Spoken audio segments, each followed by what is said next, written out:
हाँ तो hi guys, I am JK Goswami and Parth science class is 10th class subject science. आज का जो लेसन है कार्बन एंड इट्स कंपाउंड, यानी कि कार्बन और उसके यौगिक। देखिए, कार्बन और उसके यौगिक 10th क्लास के अंदर ये एक केमिस्ट्री का चैप्टर है और जनरल साइंस में भी आता है, पटवार के अंदर, राजस्थान पुलिस के अंदर, बाकी सभी और कॉम्पिटिटिव एग्जाम में। और ये 4 अंक का होता है 10th क्लास में भी, तो बेनिफिशियल है बहुत ज्यादा स्टूडेंट्स के लिए। देखो कार्बन और उसके यौगिक क्या है। कार्बन की कब खोज हुई? बर्जीलियस ने 1815 में जीव शक्ति सिद्धांत दिया। देखो, जीव शक्ति सिद्धांत दिया यानी कि जो अकार्बनिक यौगिक होते हैं, यानी कि जो जीवधारी स्रोत होते हैं, इनसे मिलकर के कार्बनिक यौगिक बने होते हैं अकार्बनिक यौगिकों से। तो इसने समझाया कि जीवधारी स्रोतों से कार्बनिक यौगिकों का निर्माण होता है। देखो, जीवधारी स्रोतों से कार्बनिक यौगिकों का निर्माण होता है, ये किसने कहा था? बर्जीलियस ने समझाया था, बर्जीलियस ने। और कब समझाया था? 1815 में समझाया था। इसके बाद जब ये सिद्धांत इन्होंने दे दिया तो उसके बाद इसकी खंडना हुई। और खंडन किसने किया? हॉलर ने का। किसने किया? हॉलर ने किया। और ये हॉलर ने कब किया? 1828 में किया। और 1828 में हॉलर ने अकार्बनिक पदार्थों से, यानी कि जो अकार्बनिक पदार्थ कौन कौन से लिए? इसने अमोनियम सल्फेट लिया और अमोनियम सल्फेट के साथ साथ इसने पोटेशियम साइनेट लिया। और इन दोनों को जब गर्म किया, अमोनियम सल्फेट को और पोटेशियम साइनेट को गर्म करके प्रयोगशाला में पष्ट कार्बनिक यौगिक प्राप्त किया। और वो कौन सा था? देखो, वो था यूरिया। कौन सा प्राप्त किया? यूरिया। ये पष्ट कार्बनिक यौगिक था जिसे प्रयोगशाला में बनाया गया। इससे पहले कार्बनिक यौगिक नहीं थे और इन कार्बनिक यौगिकों के अध्ययन को ही कार्बनिक रसायन कहा गया। तो देखो, ये पष्ट जो कार्बनिक यौगिक यूरिया बना, जिसको अपन ने अमोनियम सल्फेट व पोटेशियम साइनेट को गर्म करके बनाया था, किसने? ऑलर ने। तो इसके बाद जो जैव शक्ति सिद्धांत दिया था बर्जीलियस ने, इसकी खंडना हुई, यानी कि जो जैव शक्ति सिद्धांत था, विटाल फोर्स जो थ्योरी थी, वो खत्म हो गई, वहां से उसकी खंडना कर दी गई। अब ये सिद्धांत किसी काम का नहीं रहा बर्जीलियस का। तो बर्जीलियस के बाद में हॉलर जो है केमिस्ट्री की दुनिया में, यानी कि ऑर्गेनिक केमिस्ट्री की दुनिया में छा गए, यूं मान लो आप। तो देखो कैसे यूरिया बना। तो मैंने सबसे पहले क्या लिया? NH4 का whole twice SO4 plus 2KCNO, यानी कि potassium cyanate, ammonium sulphate plus potassium cyanate को जब प्रयोगशाला में गर्म किया गया, तो गर्म करने के दौरान या पश्चात हमें प्राप्त किया हुआ यहाँ पर 2NH4CNO। देखो, ये तो क्या वैलेंसी है? NH4CNO, यानी कि क्या प्राप्त हुआ? अमोनियम साइनेट प्राप्त हुआ और प्लस क्या बच गया? पोटेशियम सल्फेट बच गया। तो देखो, ये क्या प्राप्त हुआ हमारे को? अमोनियम साइनेट और पोटेशियम सल्फेट। अब अपन ने इस अमोनियम साइनेट को जब और गर्म किया, अमोनियम साइनेट को और गर्म किया, NH4CNO को और गर्म किया, तो अपन ने क्या पाया? NH2CONH2। क्या पाया? NH2CONH2। ये विघटित हो गया और क्या प्राप्त हुआ? यूरिया प्राप्त हुआ। देखो, इसको थोड़ा एक्सप्लेन कर देता हूं। डिफाइन मैंने कहा NH4 का होल ट्वाइस और HO4, इसको अपन ने धन सिरा मान लिया NH4 को, अमोनिया को। और यहाँ पे जो पोटेशियम साइनेट है, देखो ये पोटेशियम को प्लस मान लिया मैंने, धन सिरा मान लिया, इसको ऋण सिरा मान लिया। तो ये ऋण है इसका, इसने तो किसे सहयोग कर लिया? इसके धन से सहयोग कर लिया और इस पार्टी ने इससे सहयोग कर लिया। तो पोटेशियम ने तो सल्फेट के साथ मिलकर के पोटेशियम सल्फेट बना लिया यहाँ पर, और अमोनिया ने किसके साथ मिलकर के? CNO, यानी कि साइनेट के साथ मिलकर के क्या बना लिया? अमोनियम साइनेट बना लिया।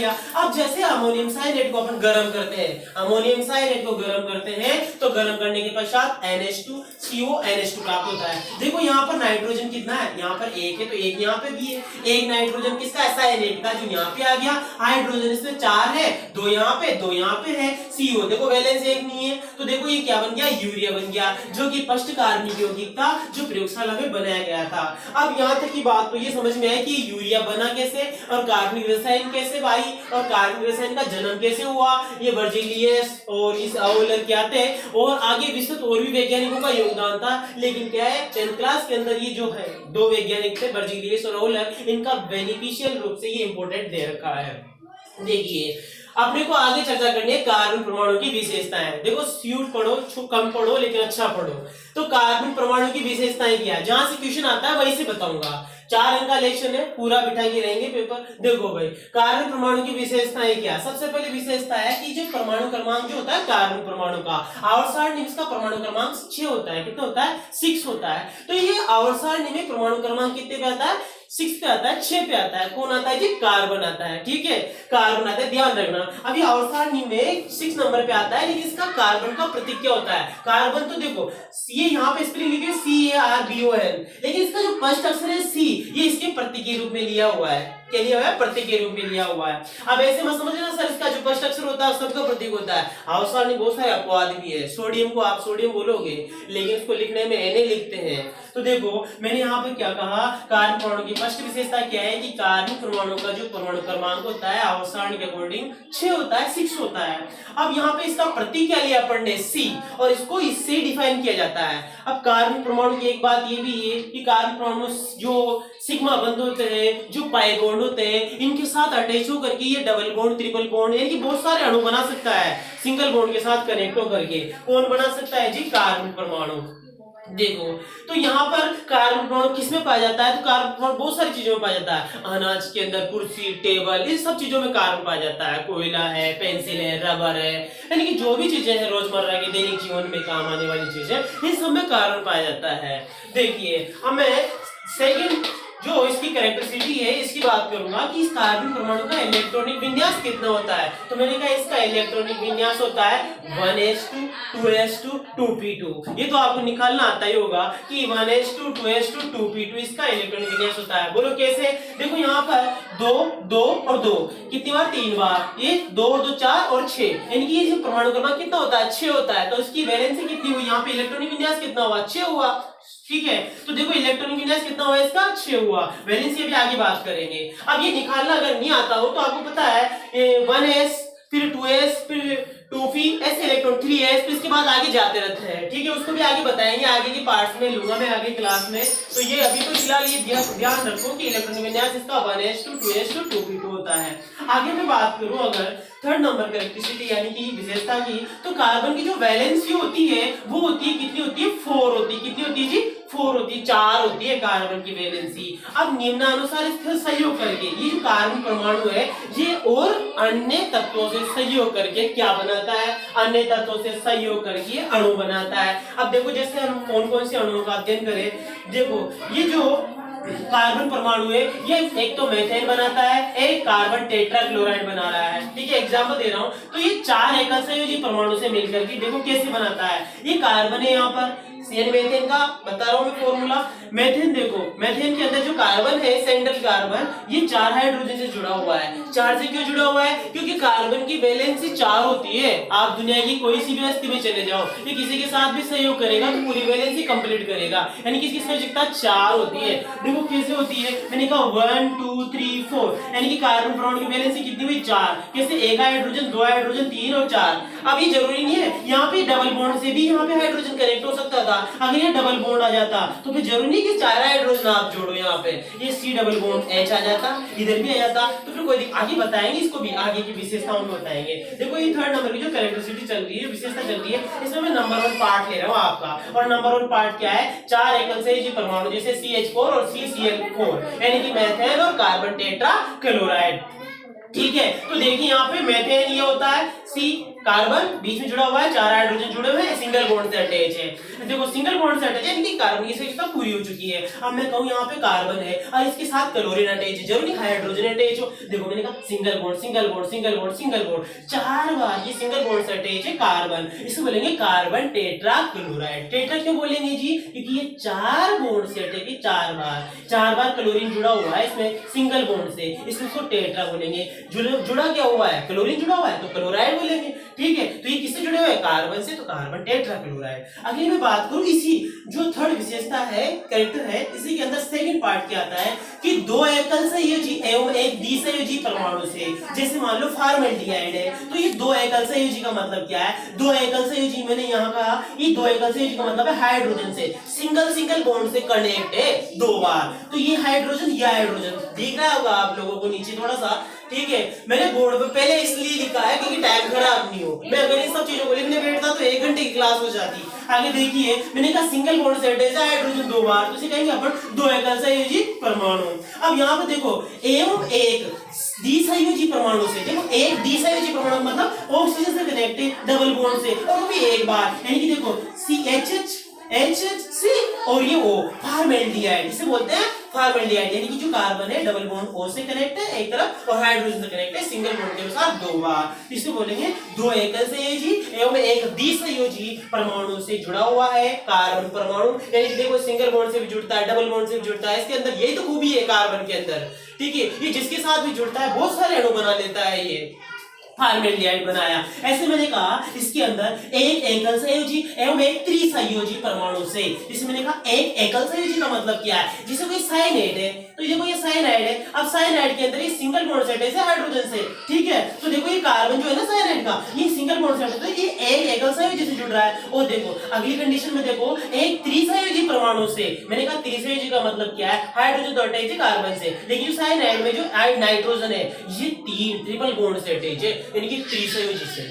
ये मोनोवैलेंट हो गया एकल संयोजी से तो साइनाइड, और यहाँ पे क्या होगा ट्राइवैलेंट यानी कि त्रिसंयोजी परमाणु से अटैच साइनाइड। देखो यहाँ पे कार्बन नाइट्रोजन से त्रिसाइनाइड। अब आप अगर ये वीडियो अच्छी लग रही है तो इसे लाइक करना, सब्सक्राइब करना और शेयर जरूर करना। बहुत सारे लोग जो इस कोरोना काल में नहीं पढ़ पा रहे, स्कूल नहीं चल रहे, तो आप लोगों से निवेदन है मेरा, अच्छी लग रही हो तो शेयर करें, लाइक करें, इसको वीडियो को आगे पहुंचाएं, ठीक है। जरूरतमंद लोगों का काम आए, ये इस तरह से शेयर करें। देखो भाई मैंने कहा दो द्विसंयोजी परमाणु से, मैंने कहा दो द्विसंयोजी परमाणु से जुड़ा हुआ है ये। दो द्विसंयोजी का मतलब क्या है, जैसे यहाँ पे CO2 है कार्बन डाइऑक्साइड, मैंने कहा कार्बन डाइऑक्साइड में जो ये कार्बन है ये डबल बार ऑक्सीजन से अटैच है। अब आपको कि सर वैलेंसी कहाँ कंप्लीट हो रही है, तो यहाँ भी हो रही थी सिंगल बॉन्ड 4 हो रही है, 4 पूरी की पूरी, यहाँ पे भी 4 हो रहा है कार्बन के साथ वैलेंसी कंप्लीट। अब देखो यहाँ पे हो रही है 1 2 3 4 वैलेंसी कंप्लीट कर रहा है, इधर भी ऑक्सीजन साथ जुड़ा है, इधर भी जुड़ा हुआ है CO2, इसे बोलेंगे कार्बन डाइऑक्साइड। तो ये दो द्विसंयोजी द्विसंयोजी परमाणु से जुड़ा हुआ है। अगला देखो ये तो अपनी थर्ड विशेषता थी जो कंप्लीट होगी इन पार्ट्स में कि अणु किससे बनाता है कार्बन, जिसके साथ भी जुड़ता है सेट हो जाता है, ये बस इसकी यही खूबी है। देखो भाई अगला है कार्बन की ज्यामिति कैसी होती है, समचतुष्फल की होती है। कार्बन की ज्यामिति कैसी होती है, समचतुष्फल की ज्यामिति होती है, यानी कि जो कार्बन की जो ज्यामिति है समचतुष्फल की है। इसके चारों कोनों पर ये जो कार्बन के अणु होते हैं निर्देशित रहते हैं एक तरह से, ठीक है। तो ये जो चारों फलक होते हैं, जैसे मैं 4 फलक अभी बता रहा हूँ आपको, कार्बन की ज्यामिति समचतुष्फल की होती है, ध्यान रखना पेपर के पॉइंट ऑफ व्यू से बहुत इंपॉर्टेंट है। आगे मैं बात करूंगा इसका बंध कोण कितना होता है, तो कार्बन के प्रत्येक कार्बन की जो संयोजकता होती है, इस संयोजकता के मध्य 109 डिग्री 28 मिनट का बंध कोण पाया जाता है। अब मैं बात करूं यहाँ पे समचतुष्फलकी का मतलब क्या होता है। समचतुष्फलक का मतलब क्या होता है, देखो समचतुष्फलक की परिभाषा देख लो आप पहले तो।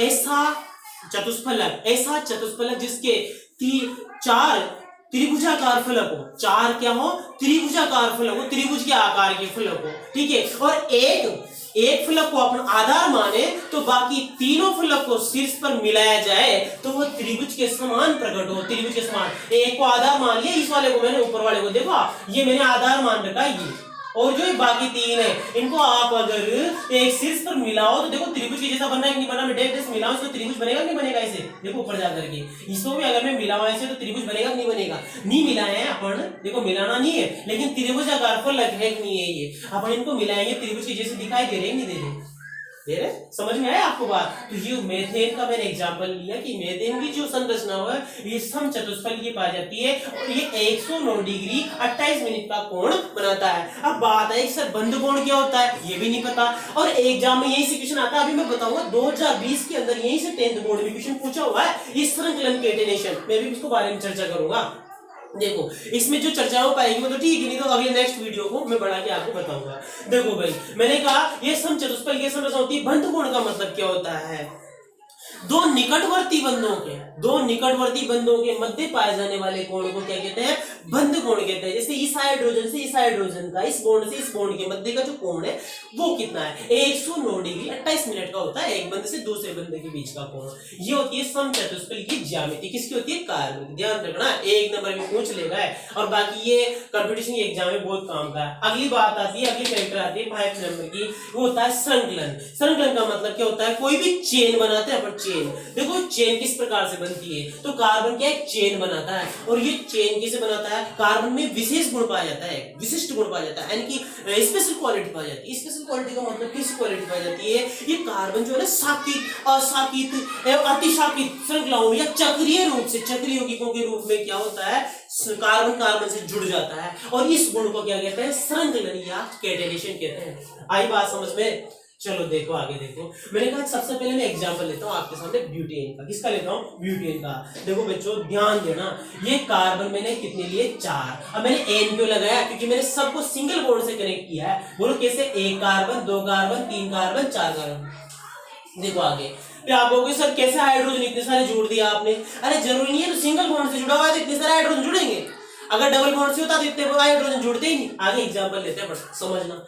मैंने कहा यहाँ पर single bond, single bond, single bond, single bond. अब देखो यहाँ पे कार्बन की वैलेंसी 4 हुई, 1 2 3 4, 1 2 3 4। मैंने यहाँ भी हाइड्रोजन जुड़ा हुआ, यहाँ जुड़ा हुआ, यहाँ भी जोड़ते, यहाँ क्यों जोड़ता, आगे कार्बन आ रहा है, जोड़ने की जरूरत ही नहीं है। आगे देखो ये ब्यूटेन का एग्जांपल हुआ, तो ये क्या है, असाकित है, शाखाओं में कहां बढ़ रहा, असाकित है। तो अब मैं देखो इसकी बात करता हूं, यहाँ पर ये कार्बन है 1 2 3 4। आप कहोगे सर ये तो इसके साथ काउंट कर ले, इसके साथ भी करेंगे, बिल्कुल करेंगे, क्यों नहीं करेंगे, कार्बन से कार्बन जुड़ा हुआ है।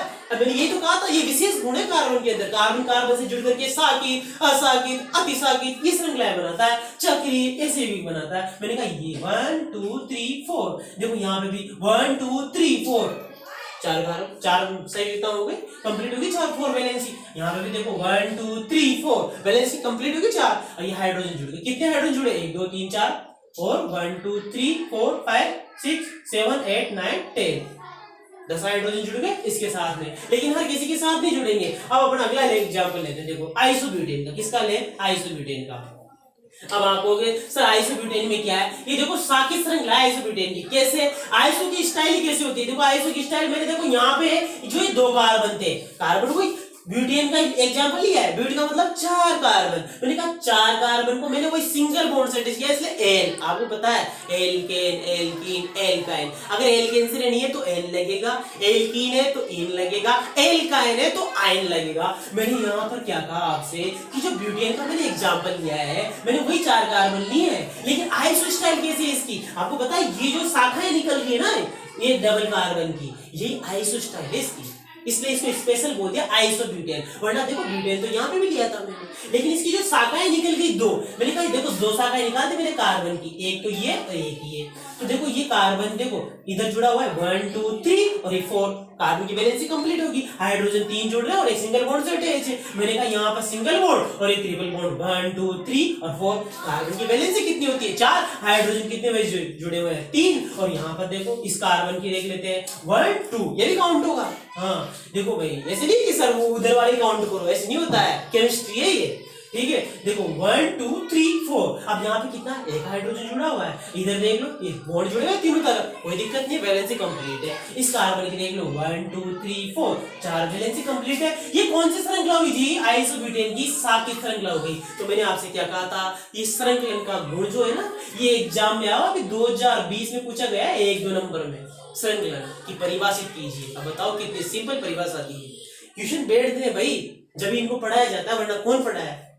देखो भाई, और यहीं से तो स्टार्ट होता है, आपके आईयूपीएस से कैसे कल करोगे आप, आयुष से नोमेनक्लेचर आएगा ही नहीं आपको, अगर ये चीज आपको नहीं आई तो। देखो भाई, तो ये साकित श्रृंखला होती है, और ये देखो डबल कार्बन अटैच है, ये देखो यहाँ पर, तो इसको बोलेंगे आइसोब्यूटेन। 4 कार्बन है लेकिन आइसो स्टाइल में है, तो इसलिए इसको बोलेंगे आइसोब्यूटेन, और सिंगल बॉन्ड से अटैच है इसलिए एन लगाया। अगला एग्जांपल देखते हैं अपन, ये एग्जांपल दिया मैंने आपको ब्यूटेन का, ये एग्जांपल है, और ये आइसोब्यूटेन का, और एक इसका दूंगा मैं आपको आइसोऑक्टेन का। फिर आगे और देखते हैं अपन, देखो इनको समझ लो। बोर्ड पे पहले लिखने का मतलब यही है कि भाई समय कम से कम लगे, वरना लेंथी वीडियो जाता है, आप लोग इतना देखते नहीं हो। ये देखो आइसोऑक्टेन का मतलब क्या होता है, मैंने कहा यहाँ पर 8 कार्बन होंगे, आपको कैसे होंगे, और ये आइसो क्यों लगाया आपने, मैंने कहा आइसो स्ट्रक्चर में होंगे, साइकिल में भी होंगे और आइसो में भी होंगे। तो देखो साइकिल नहीं, तो यहाँ पे आइसो स्टाइल मानी जाएगी। तो ये आइसो में देखो इस तरह से 2 निकल रहे ना, दोनों तरफ कोने, ये कोने निकल जाए, आप जो समझ लिया करो आइसो स्टाइल है, आइसो स्टाइल है। तो आइसो तो बात समझ में आ गई आपको। अब इधर कार्बन गिन लो 1 2 3 4, 5 6 7 8 8 कार्बन हो गए। मैंने कहा ये जो कार्बन है बीच वाला बेचारा, इसे तो हाइड्रोजन ज्यादा जोड़े ही नहीं। आप कहोगे सर क्यों नहीं जोड़े? मैंने कहा यहाँ पे इसलिए जोड़े क्योंकि इधर आके बॉन्डिंग नहीं करनी थी अपने को, इसलिए CH3 मेथिल ग्रुप हो गया, ये भी मेथिल ग्रुप, ये भी मेथिल ग्रुप, और यहाँ पे देखो मेथिल ग्रुप। हाँ तो यहाँ मेथिल ग्रुप से अटैच मतलब नहीं है, यहाँ पे कार्बन की संयोजकता वैलेंसी कंप्लीट करनी है। तो यहाँ पे 2 हाइड्रोजन। अब देखो यहाँ पर ये जो कार्बन है 1 2 3 और ये 4, यहाँ पे एक हाइड्रोजन जोड़ दिया तो 4 वैलेंसी हो गई। तो देखो यहाँ पे भी ऐसे ही है, यहाँ पे देखो इसकी हो रही नहीं हो रही, 1 2 इसके अंदर ही हाइड्रोजन जुड़ा हुआ है, ये भी काउंट होगा। तो देखो यहाँ पे सिंगल बॉन्ड, तो 2 and 4 2 2 4 हो गया। अब यहाँ पे देखो ये 4 हो रहा है सिंगल बॉन्ड, और यहाँ पे 3 हाइड्रोजन, यहाँ पे भी 3 हाइड्रोजन एक सिंगल बॉन्ड, यहाँ पे भी 3 हाइड्रोजन एक 3 हाइड्रोजन एक सिंगल बॉन्ड, कंप्लीट हो रहा है। ऐसे कैसे यहाँ पे देख लो, ये देखो बताया मैंने, एक हाइड्रोजन जुड़ा हुआ है, 3 ट्रिपल बॉन्ड जुड़े हुए हैं सिंगल बॉन्ड के हिसाब से। तो ये क्या हो गया, 4 वैलेंसी हो गई, इसकी भी हो गई, इसकी भी हो गई। तो ये क्या हो गया, आइसोओक्टेन। आपको किस ऑक्टेन क्यों लगाया आपने, 10 क्यों लगाया पीछे? मैंने इसलिए लगाया क्योंकि सिंगल बॉन्ड से अटैच है सारे, डबल बॉन्ड से होते हैं तो फिर अपन यही लगाते ऑक्टीन। ठीक है, 8 कार्बन इसलिए ऑक्ट आया, सिंगल बॉन्ड इसलिए एन आया, ऑक्टेन। आइसो स्ट्रक्चर में इसलिए आइसो आया। चलो अपन आगे देखते हैं, इसमें थोड़ा सा मिटा देता हूं मैं, 2 मिनट। एक एग्जांपल और ले लेते हैं अपन, और वो लेते हैं एलिफेटिक चक्रीय यौगिकों का। एलिफेटिक चक्रीय यौगिक मतलब साइक्लोब्यूटेन का, साइक्लोब्यूटेन। अब देखो साइक्लोब्यूटेन, मैंने कहा ये कार्बन किससे जुड़ गया है, साइकिल स्ट्रक्चर में जुड़ गया है, साइकिल में। मैंने कहा ये इससे जुड़ा हुआ है सिंगल बॉन्ड से, ये भी इससे जुड़ा हुआ है सिंगल बॉन्ड से। क्यों जुड़ा, 1 2 3 4, इससे इसको जोड़ो 1 2 3 and 4, ये लो। ऐसे कैसे 1 2 3 और ये 4, ऐसे कैसे 1 2 और ये 3 और ये 4। ये कौन सा हो गया, साइक्लोब्यूटेन हो गया। ठीक है, तो आज के लिए इतना ही बहुत है, बाकी कल देखते हैं आगे। ठीक है, और आप इसे लाइक करना, सब्सक्राइब करना, शेयर करना अपने दोस्तों के साथ में, ताकि वो भी पढ़ सके।